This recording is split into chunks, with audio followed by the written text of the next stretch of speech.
That's Anne-Marie Slaughter of Princeton University, formerly the State Department Director of Policy Planning under President Obama.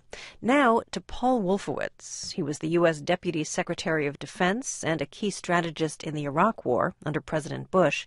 He argues for direct assistance to the Syrian opposition, including weapons. We should be supporting the opposition in every way reasonable, which doesn't mean bombing Damascus, for example, or occupying Syria.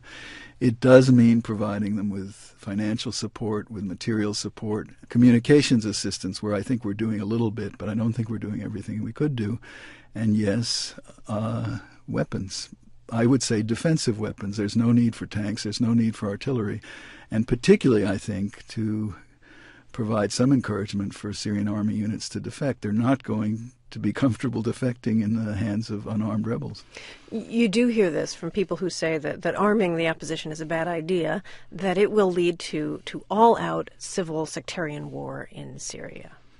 We heard the same argument for 3 years in Bosnia, and what it led to was prolonging. It is a civil war already, except it's one side fighting. It's Assad killing his own people. In fact, it dignifies Assad in a way to call it a civil war. But yes, there are some significant number of Syrians on his side.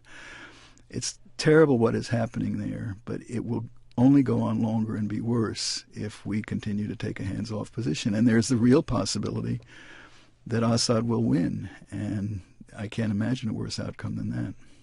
Do you think the United States in particular should be supplying those weapons?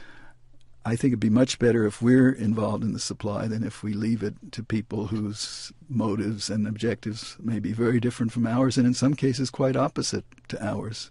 You know, this situation is moving. It's been over a year now. We see Syrian demonstrators actually holding up signs complaining about American procrastination. And Hamas, which used to be in bed with Assad, has now distanced itself from the Assad regime.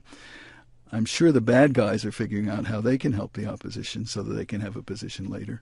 The United States, I think, should be leading a coalition of people who more or less share our objectives in the situation, not leaving it for others.